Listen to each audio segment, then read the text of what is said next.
आज हम स्टार्ट कर रहे हैं सेकंड पार्ट चैप्टर 8 का। सेल का हमने ऑलरेडी फर्स्ट पार्ट में क्या क्या देख लिया था, एक सेल का ओवरव्यू देख लिया था कि सेल में क्या क्या होता है, सेल किससे बना हुआ होता है, कौन से टाइप्स के सेल थे, प्रोकैरियोट देख लिया था, यूकैरियोट देख लिया था। अगर आपने वो नहीं देखा तो देख लेना पहले पार्ट फर्स्ट। और क्या क्या देखा था उनमें, डिफरेंट टाइप ऑफ सेल्स देखे थे, उसकी साइज़ देखी थी, उनके शेप देखे थे, ठीक है, कौन से शेप के हो सकते हैं पॉसिबल, वो देखा था। आज हम स्टार्ट कर रहे हैं प्रोकैरियोटिक सेल। हमने ऑलरेडी देखा था लास्ट पार्ट में कि प्रोकैरियोट क्या होता है, यूकैरियोट क्या होता है। क्लियर? तो स्टार्ट करते हैं हम prokaryotic cell. The prokaryotic cell are represented by, prokaryotic cell किस किस में मिलेंगे हमको, तो पहले बैक्टीरिया में मिलेंगे, ब्लू ग्रीन एल्गे में मिलेंगे, माइकोप्लाज्म में मिलेंगे एंड पीपीएलओ। पीपीएलओ क्या है, तो प्लूरोन्यूमोनिया लाइक ऑर्गेनिज्म। ये क्वेश्चन पूछ सकते, फुल फॉर्म इसमें पूछ सकते, ठीक है। अब बैक्टीरिया कौन से किंगडम में है वो याद करो, याद रखना है। तो किंगडम मोनेरा में क्या आता है, बैक्टीरिया। क्लियर सबको? They are generally smaller and multiply more rapidly than the eukaryote cell, ठीक है। अब इनकी क्वालिटीज़ क्या है, ये यूजुअली स्मॉल होते हैं, किससे, यूकैरियोट से, और मल्टीप्लाई फास्ट करते हैं। मल्टीप्लाई का मतलब क्या हुआ, जैसे एक सेल में से 2 सेल बनते तो इनका एक फिक्स्ड टाइम पीरियड होता है कि इतने में बन जाएंगे ये, तो ये टाइम किस में कम है, प्रोकैरियोट में, तो ये मल्टीप्लाई बहुत फास्ट कर जाएंगे, ठीक है। सबको क्लियर इतना? They may vary greatly in shape and size, इनका शेप और साइज बहुत अलग अलग हो सकता है। The 4 basic shapes of bacteria, हमने ऑलरेडी चैप्टर सेकंड में किंगडम मोनेरा में ये शेप्स पढ़े थे, आपको याद हो तो, अगर नहीं याद हो तो आप फिर से देखा ना।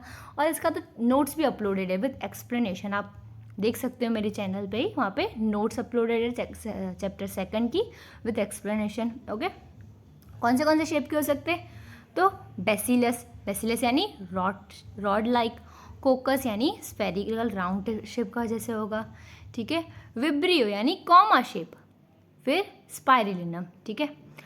फिर हम देखेंगे कि ये सारे शेप्स कितने डिफरेंट है, हमने देखे इतने डिफरेंट, पर इनमें एक सिमिलर कैरेक्टर क्या होगा कि ये किससे बने हुए, यूकैरियोट यानी प्रोकैरियोट सेल से, ठीक है। सिमिलर क्या है, तो प्रोकैरियोट सेल से बने हुए ये। The organisation of prokaryote cell is fundamentally similar, ऐसा नहीं होगा कि इसमें प्रोकैरियोट थोड़ा अलग है, इसमें प्रोकैरियोट सेल अलग है, नहीं, भले उनका शेप कितना ही अलग हो, बट उनमें फंडामेंटल सिमिलरिटी क्या है कि वो उनका ऑर्गेनाइजेशन कैसा है, प्रोकैरियोट सेल जैसा हम पढ़ेंगे ना कि प्रोकैरियोट सेल कैसा होता है। सारे ऑर्गेनिज्म जैसे हमने देखा, भले रॉड शेप का हो, स्पेरिकल हो, कोमा हो, ऑर्गेनाइजेशन कैसा होगा, सेम जैसा अभी हम प्रोकैरियोटिक सेल का पढ़ेंगे वैसा, ठीक है। क्लियर सबको इतना? The organisation of prokaryote cell is fundamentally similar even though prokaryote exhibit a wide variety of shapes and function, कितने ही डिफरेंट टाइप के शेप्स होंगे, फंक्शन होंगे उनके, बट उनमें सिमिलैरिटी क्या होगी, उनका ऑर्गेनाइजेशन कैसा है, प्रोकैरियोटिक सेल जैसा हम अभी पढ़ेंगे। क्लियर कि प्रोकैरियोटिक सेल का ऑर्गेनाइजेशन कैसा होता है, ठीक है। कैसा होता है तो अब पढ़ेंगे, पहले उनकी हम सेल वॉल पढ़ रहे हैं। Prokaryote have a cell wall, ठीक है। अब आप बोलोगे सेल वॉल किस में नहीं होती, तो आप वो याद करो, किस में नहीं होती, एनिमल सेल में, ठीक है। सराउंडिंग द सेल मेम्ब्रेन, ठीक है, ये समझो ये सेल मेम्ब्रेन है, इसके ऊपर क्या होगी, सेल वॉल, ठीक है। एक्सेप्ट इन माइकोप्लाज्म, ठीक है। और ये पूछ भी सकते किस में नहीं होती, तो आपको याद क्या करना है, माइकोप्लाज्म, ठीक है। The fluid matrix filling the cell is the cytoplasm, हमने लास्ट वाले लेक्चर में ही क्या बात की थी, साइटोप्लाज्म क्या होता है, तो फ्लूइड पार्ट था जो सेल का, वो क्या था, साइटोप्लाज्म, ठीक है। There is no well defined nucleus, अब इनमें एकदम वेल डिफाइंड न्यूक्लियस नहीं मिलेगा, जैसे हमको यूकैरियोट में वेल डिफाइंड सेंटर पे न्यूक्लियस मिलता है, यहाँ वैसा नहीं होगा, ठीक है। The genetic material is basically naked, not envelop by a nuclear membrane, of course किसी की कवरिंग होगी, यहाँ पे समझो ये न्यूक्लियस है, उसकी कवरिंग होगी तो वो वेल डिफाइंड हमको प्रॉपरली दिखेगा। अब जिस चीज़ की कवरिंग नहीं है तो ऑफकोर्स हमको ठीक से थोड़ा इधर उधर ऐसा हो जाएगा। क्लियर? तो प्रोकैरियोट में क्या होता है, प्रॉपर कवरिंग नहीं होती न्यूक्लियस के पास। क्लियर सबको इतना?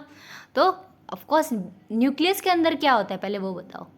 उसमें क्या होता है, डीएनए। क्या होता है, डीएनए। तो उसको हम क्या बोलते हैं, जेनेटिक मटेरियल। तो जेनेटिक मटेरियल क्या है, डीएनए। क्लियर इतना सबको? In addition to genomic DNA, many bacteria have small circular DNA outside the genomic DNA. चलो, genomic DNA वो तो सब में होगा, ठीक है। उसके अलावा बैक्टीरियाज के पास क्या है, बहुत सारे बैक्टीरिया के पास क्या है, एक स्मॉलर डीएनए, ठीक है, स्मॉलर सर्कुलर डीएनए, ठीक है, ऐसे स्मॉलर सर्कुलर डीएनए होगा।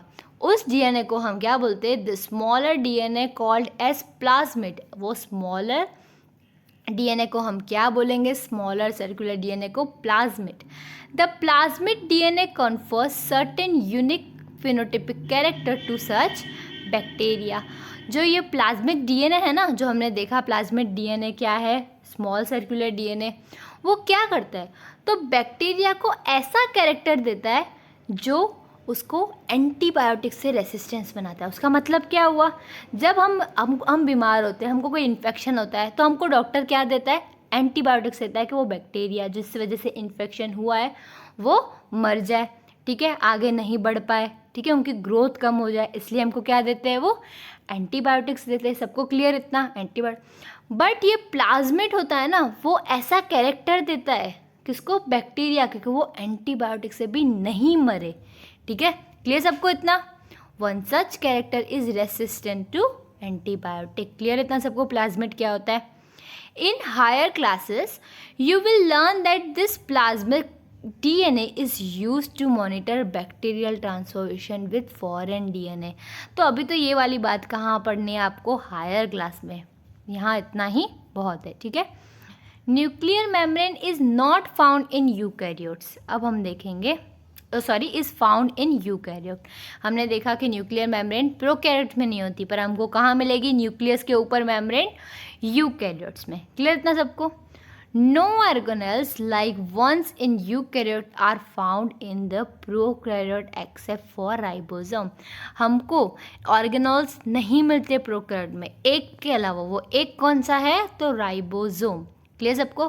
सिर्फ हमको प्रोकैरियोट में कौन सा ऑर्गेनल देखने मिलेगा, राइबोसोम। क्लियर इतना सबको? Prokaryotes have something unique in the form of inclusion. अब हम देखेंगे इंक्लूजन क्या होता है, ठीक है। अभी ये यूनिक कैरेक्टर आ गया प्रोकैरियोट्स के बाद, हम डिटेल में पढ़ने वाले किसको, इंक्लूजन। इंक्लूजन यानी एक स्टोरेज फॉर्म में अपना फूड स्टोर करते हैं, ऐसा समझ लो। हम आगे डिटेल में भी देखने वाले वो, ओके।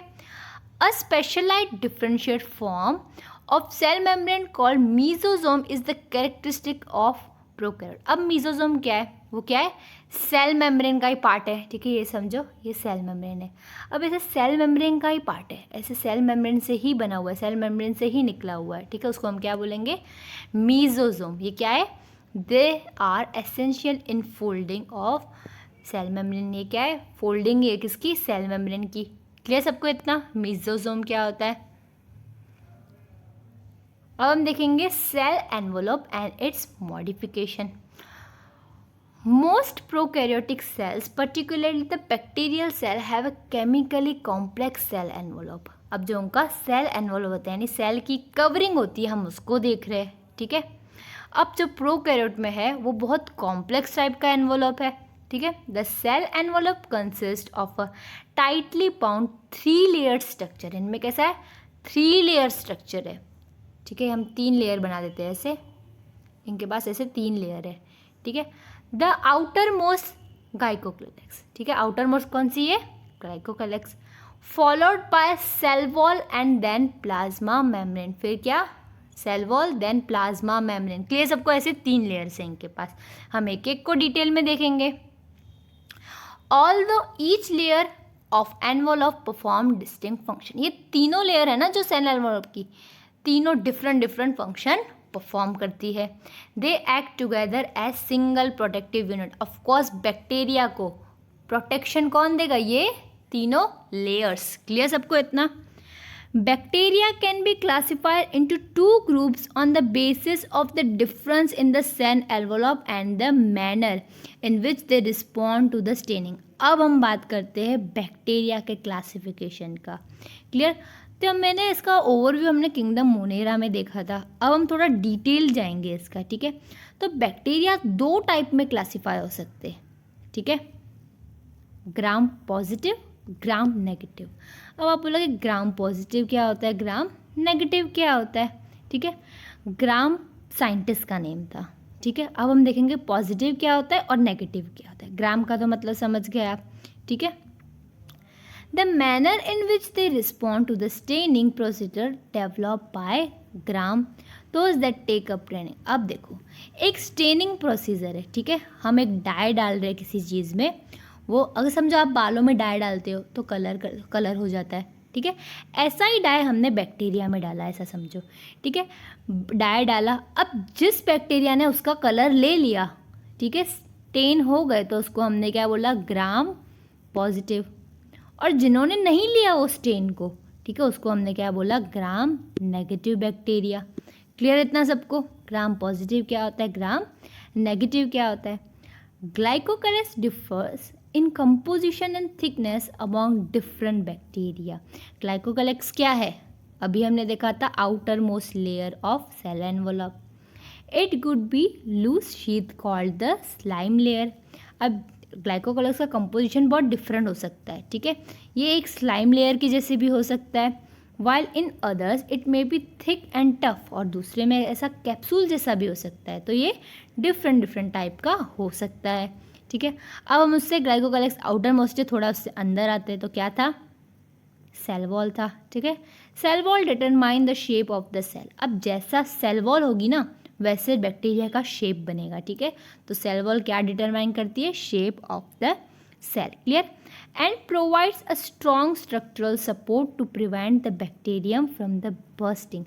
सेल वॉल क्या होती है, वॉल है ऑफकोर्स, हमारे घर की वॉल्स है. वो कैसी होती है, स्ट्रांग होती है, बाहर बारिश इन सब से हमको बचाती है. तो सेल वॉल सेल में भी क्या काम करती है, तो वो बहुत सपोर्ट करती है सेल को. क्लियर. उसको बर्स्ट करने से, कोलैप्स करने से बचाती है. क्लियर सबको इतना. अब सेल वॉल हो गई. अब हम उससे अंदर आते हैं. कौन सी थी third layer, the plasma membrane.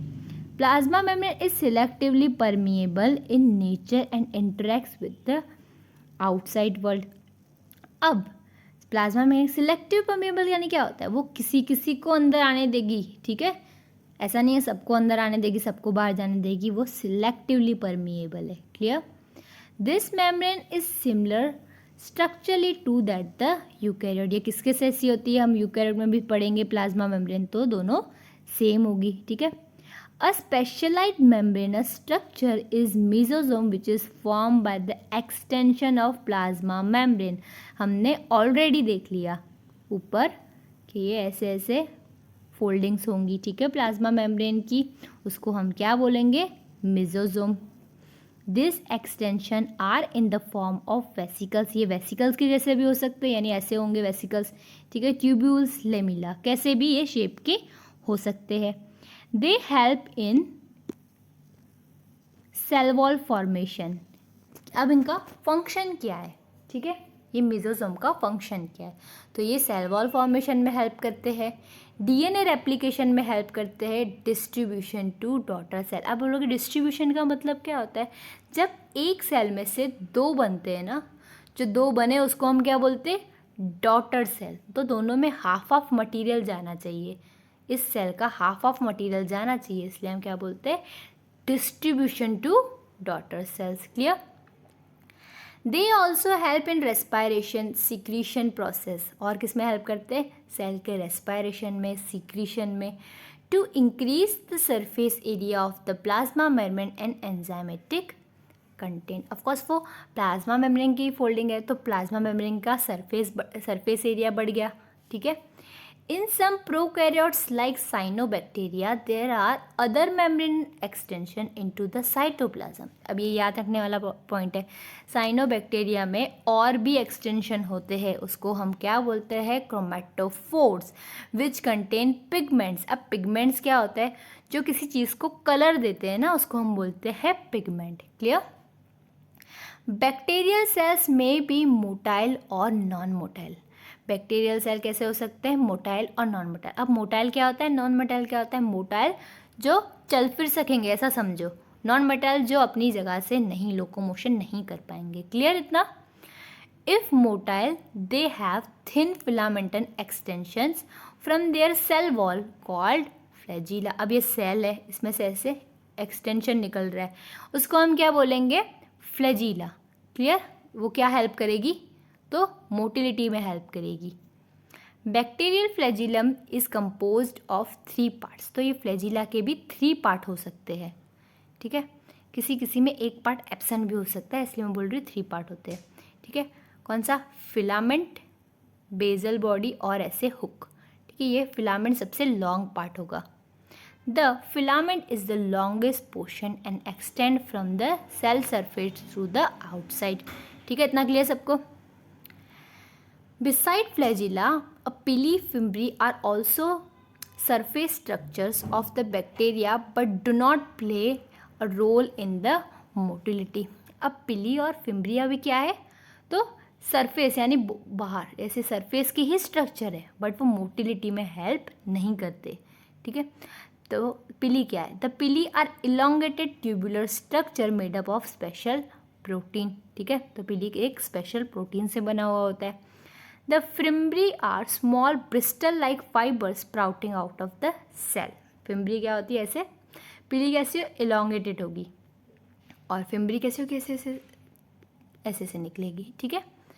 In some bacteria, they are known to help attach the bacteria to rocks in the streams and also to the host tissue. तो इनका काम क्या है? क्या काम है? बैक्टीरिया को रॉक से अटैच करेंगी, पत्थरों से अटैच करेंगी, ठीक है। अब हम देखेंगे ribosome and inclusion bodies. In prokaryotes ribosome are associated with the plasma membrane of the cells, ठीक है। राइबोसोम किससे अटैच होंगे? तो प्लाज्मा मेम्ब्रेन। अब प्लाज्मा मेम्ब्रेन बहुत इंपॉर्टेंट है, आपने देख लिया कि उसमें बहुत कुछ अटैच है, ठीक है। प्लाज्मा मेम्ब्रेन से क्या अटैच होगा? Ribosome. They are about 15 nm by 20 nm in size. तो साइज कितनी है? 15 nm टू 20 nm हो सकती है। एंड मेड अप ऑफ 2 सब यूनिट। जैसे ये समझो राइबोसोम है, तो ये ऐसे 2 सब यूनिट से बने हुए होते, 50S 30S, ठीक है। टुगेदर हम उनको बोलेंगे 70S। क्लियर इतना सबको? 70S। और ऐसा ही 80S किस में होता है? यूकैरियोट सेल में। क्लियर इतना? Ribosomes are site of protein synthesis. अब राइबोसोम का काम क्या है? तो इम्पॉर्टेंट फंक्शन है उनका protein synthesis. Clear? Several ribosome may attach to a single mRNA and form a chain called polyribosome. Clear? इसका मतलब क्या हुआ? राइबोसोम किससे अटैच हो गए? mRNA से। तो वो क्या बनाएंगे? एक चेन। बहुत सारे राइबोसोम्स को क्या बोलेंगे हम? पोलीराइबोसोम्स, ठीक है। Polysome and polyribosome. The ribosome of polysome translate the mRNA into the protein, ठीक है। राइबोसोम क्या करेंगे? mRNA को किस में कन्वर्ट कर देंगे? प्रोटीन में। तो मेन फंक्शन क्या है राइबोसोम का? Protein synthesis. अब हमने इंक्लूजन बॉडी की बात की थी, वो भी देख लेंगे यहाँ पे। इंक्लूजन बॉडी क्या होती है? Reserve material in the prokaryote cells, ठीक है। रिजर्व, अपने लिए मटेरियल रिजर्व करके रखते हैं ना, वो सेल्स, वो material are stored in the cytoplasm in the form of the inclusion body. जो रिजर्व मटेरियल हो गए सेल्स में, उसको हम क्या बोलेंगे? Inclusion body. They are not bound by any membrane. वो किसी मेम्ब्रेन से अटैच नहीं होंगे, फ्री होंगे साइटोप्लाज्म में, कहीं भी हो सकते हैं, ठीक है। एग्जाम्पल उसके देख लेंगे हम। फॉस्फेट ग्रैन्यूल्स, ठीक है। Cyanophycean granules, glycogen granules. Gas vacuoles are found in the blue, green and purple and green photosynthetic bacteria. Clear है? ये सब क्या है? तो रिजर्व मटेरियल्स है किसके? प्रोकैरियोट सेल के। तो यहाँ पे हम प्रोकैरियोट आज फिनिश करते हैं, और हम नेक्स्ट पार्ट में क्या पढ़ेंगे? यूकैरियोट। तो अच्छी तरह प्रोकैरियोट पढ़ना, तो आप कंपैरिजन में पढ़ोगे ना प्रोकैरियोट और यूकैरियोट में, आपको बहुत क्लियर हो जाएंगे, ठीक है। तो आई होप आपको ये पूरा प्रोकैरियोट क्लियर हुआ होगा, हमने सब कुछ देखा है इसमें ऑलमोस्ट लाइन बाय लाइन। तो नेक्स्ट लेक्चर से हम यूकैरियोट स्टार्ट करेंगे। So thanks for watching.